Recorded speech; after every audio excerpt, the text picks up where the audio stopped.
Querido irmão e querida irmã, eu venho por meio desse canal compartilhar com os irmãos uma breve reflexão sobre a tradição e a história da Igreja Cristã Evangélica do Brasil, também conhecida como ICEB. Nós vamos dividir esse momento em duas partes. A primeira falando sobre a tradição e a segunda sobre os aspectos ou as áreas que formam essa tradição. Falar de história é refletir o passado para fundamentar o presente e planejar o futuro, com segurança, clareza e em tudo discernindo a vontade de Deus. Tem um ditado que diz que aquele que não aprende com a história tende a errar duas vezes. A Escritura revela que sempre que o povo se esqueceu da história, o povo se perdeu. A palavra do Senhor em Jeremias, capítulo 6, versículo 16, diz que Deus chama o povo para que ele possa se lembrar das veredas antigas, os feitos do Senhor ao longo da história, a lei do Senhor, tão antiga, mas tão relevante, tão atual, porque é a palavra do Senhor ao povo. E sempre Deus vai buscando do povo a lembrança do passado. No livro de Zacarias, capítulo 4, versículo 10, também nós temos a orientação de não nos esquecer das pequenas coisas, dos primeiros começos. Isso é importante para que possamos olhar de onde saímos, para que possamos refletir o passado e com isso planejar muito bem as decisões do futuro. Quando um líder planeja fazer algo errado, ou deseja colocar de lado a Escritura e promover sonhos pessoais, promover planejamentos pessoais, ou até mesmo dar ouvidos ao clamor popular, a sua primeira atitude é criticar a tradição. Nós vemos que quando um líder deseja fazer essas coisas, ele não apenas critica a tradição ou pede uma releitura da tradição, mas também se afasta do convívio da comunidade, se afasta do convívio denominacional, e isso causa problemas. Isso não é uma coisa boa. O apóstolo João, na sua terceira carta, fala sobre um líder da igreja chamado Diótrefes, que estava impedindo os irmãos de serem acolhidos na igreja e até rejeita uma carta do apóstolo porque ele estava promovendo uma liderança sozinho, sem se submeter às autoridades superiores. E o apóstolo João diz que ele era um homem mau, ele não fazia uma coisa boa.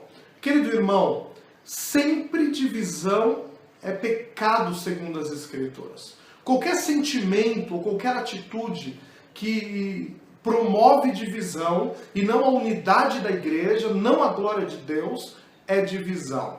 Nós vemos também o apóstolo Paulo em 2 Tessalonicenses capítulo 3, versículo 6, dizendo: nós vos ordenamos, irmãos, em nome do Senhor Jesus Cristo, que vos aparteis de todo irmão que anda desordenadamente, não seguindo a tradição que nós recebemos. Então é importante refletir sobre essa questão. Tradição é a transmissão de ensinos e modo de viver a futuras gerações. Essa é preservada por estruturas, pela educação, pelas relações sociais, pela teologia, pela liturgia. E essas questões que formam uma tradição, elas são forjadas pelas Escrituras e testadas ao longo do tempo. E essa tradição vai moldar o estilo de vida de determinada comunidade, sempre à luz das Escrituras. Aquilo que a Escritura ensina, aquilo que é possível deduzir e refletir das Escrituras, é assim que tem sido formada a tradição evangélica ao longo da história e a tradição cristã evangélica especificamente. Em tempos de tanta confusão teológica, modismos, o dogma da informalidade que já se instalou na família e está se instalando também no meio da igreja evangélica, e o crescimento de seitas. Diante de tudo isso, é importante dar razão e entender a nossa tradição, os fundamentos da nossa tradição. O J. Packer, no livro Religião de Poder, diz que não aprender com os irmãos do passado, não refletir a tradição, é estar aberto para esquisitice sem fé. E nós vemos que isso tem acontecido. Há um retorno, ou uma busca por um retorno do culto da Idade Média dentro das igrejas evangélicas.